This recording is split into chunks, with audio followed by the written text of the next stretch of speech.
What's going on? I got a very simple video for you today. We're going to be simulating the Bradley Beal Suns Wizards trade today. So I'm here in 2K, we're in the next year. I have control of both the Wizards and the Suns. We're going to go ahead and hop into the trade, make it happen, see how the teams turn out. This is what the Wizards are looking like. They lost Kuzma, so they're not looking great, but they were already pretty bad. And then this is what the Suns roster is looking like. Obviously, they still have KD, Booker, Paul, Ayton. They lost a couple people in free agency in the offseason. But, yeah, let's go ahead and hop into the trade proposal. Let's go ahead and get that trade going. So I'm going to go over here to the Wizards. The Wizards are giving up Beal. And then I think it was Wojnarowski said that the Suns are giving up Chris Paul, Shamit, and a couple second-rounders.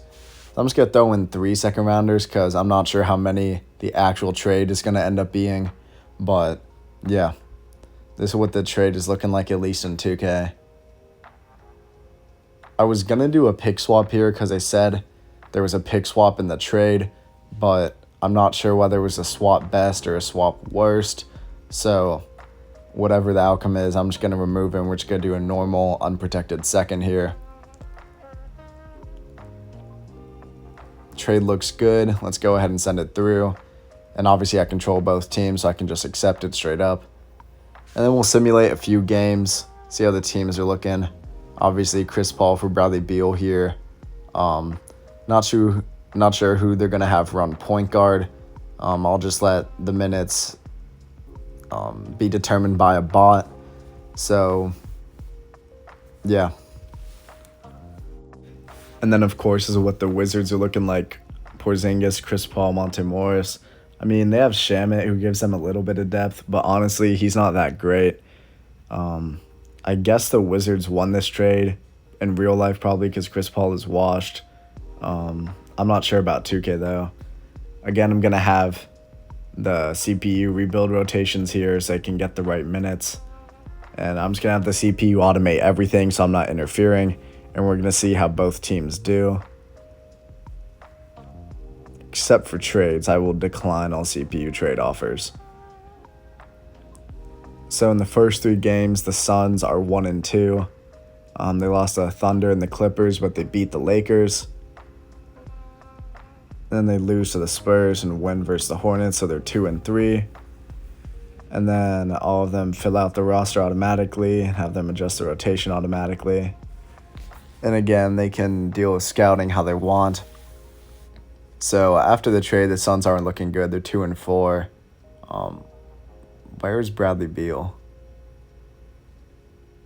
Oh my, they've been playing no minutes. Hold up, I'm gonna go check that out. Go over to coaching, all teams. Okay, so they fixed it. At first, they didn't have him running point, I'm assuming, so he was coming off the bench because Booker was the starting shooting guard. I'm going to go ahead and go into the roster and change Bradley Beal to a point guard all the time. Booker stays at 92. Beal stays in 86. I'll just change Beal because that's how they had it in the minutes. So now that I change that, he should be getting, yeah, it looks much better. He should be getting a lot of minutes because the backup point guard isn't great. I think it's campaign, but yeah. Let's go ahead, check out the minutes for the Wizards. So theirs looks all good. They don't have any overlapping positions. So, yeah. So, interestingly, the Suns actually played the Wizards, and the Wizards were able to get the win. And then versus the Grizzlies, the Wizards got destroyed. So, neither team is looking particularly great. Bradley Beal's finally putting up Bradley Beal numbers, dropping 39 points. And there's only 24. Wow. That's an interesting game. Nobody scored over 20. Just everybody scored 10. Kind of interesting there. Let's go ahead and sim to the All-Star break and see how both the teams are doing. Okay, so we're here at the All-Star break. We're going to go ahead and check the teams. So Jason Tatum and Nikola Jokic are the captains. Let's auto-draft the picks. And I see Kristaps Porzingis made it. Obviously, he's on the Wizards. And I see Kevin Durant made it, but other than that, I don't see any other Wizards or Suns players. So Chris Paul didn't make it, Bradley Beal didn't make it. But the most surprising is that Devin Booker didn't make it. Yeah. But other than that, the All-Star game looks pretty normal. The typical people are making it. Yeah. Let's go ahead and check the player stats.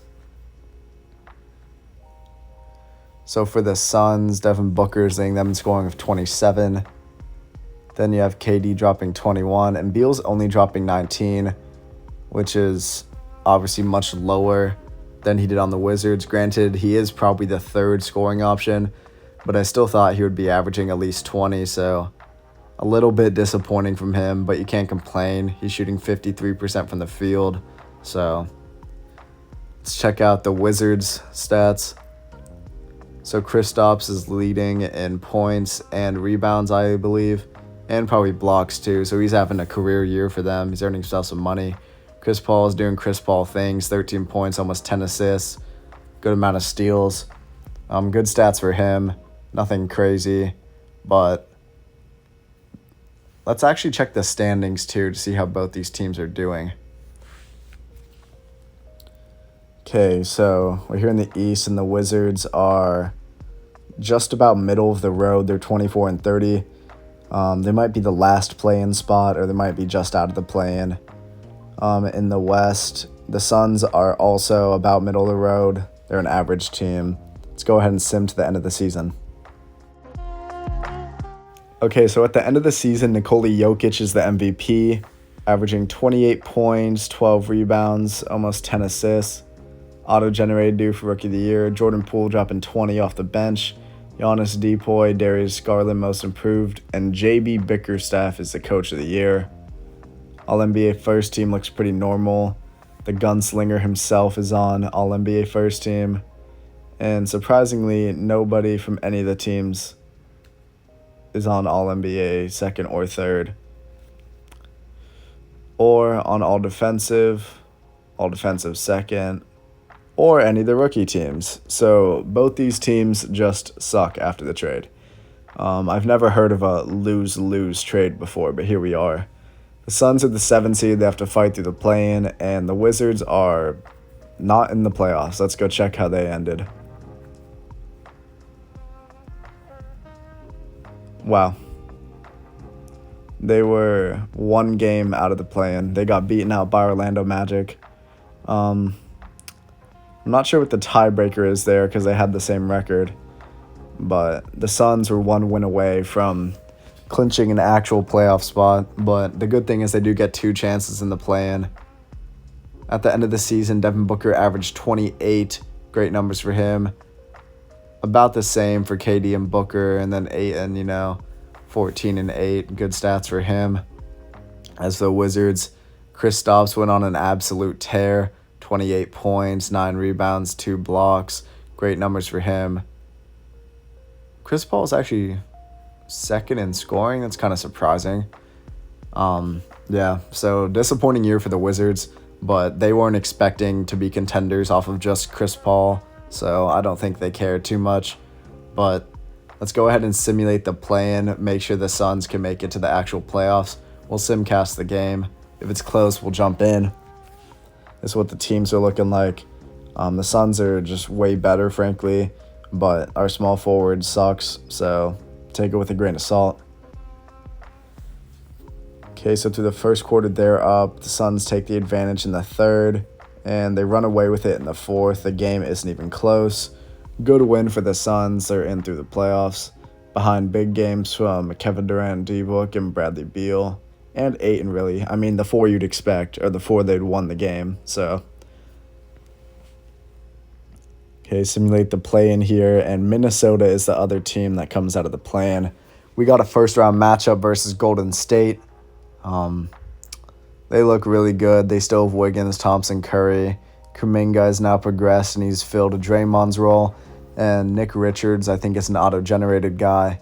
So let's simulate the round, and we actually take a game. And we're down 2-1, and we're down 3-1.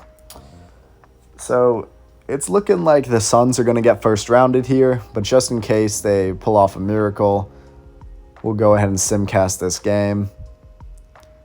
And it's back and forth. Going to the fourth, it's decently close. And the Warriors win in a close game at the very end. I tried to stop it, but my game lagged, so that's kind of tragic. Disappointing season for the Suns. They kind of went all in for this year, giving away even more draft capital because they didn't have any first-round picks to really give in this trade because they'd already given up a bunch due to the Kevin Durant deal. So if they don't win it in real life, they kind of screw themselves over for the next few years. So I don't know. I didn't think it was a great trade, and I guess 2K agrees with me. But we're simulating the rest of the playoffs here. And it's Golden State, OKC on one side, and then Cleveland, Atlanta on the other. OKC and Cleveland in the final. OKC is up 2-1. They're up 3-1. They're up 3-2. And they close it out. Is Shea the finals MVP? Let's go ahead and check this. And it is going to be Shea Gilgeous-Alexander. If you did enjoy this video, make sure to go watch my video where I traded Jaylen Brown to a random NBA team. I'm going to have it on the screen now, and you can go see how it turns out for the Celtics and the team I traded him to. But other than that, have a great rest of your day. Make sure to like, comment, and subscribe if you enjoyed the video. And yeah, goodbye.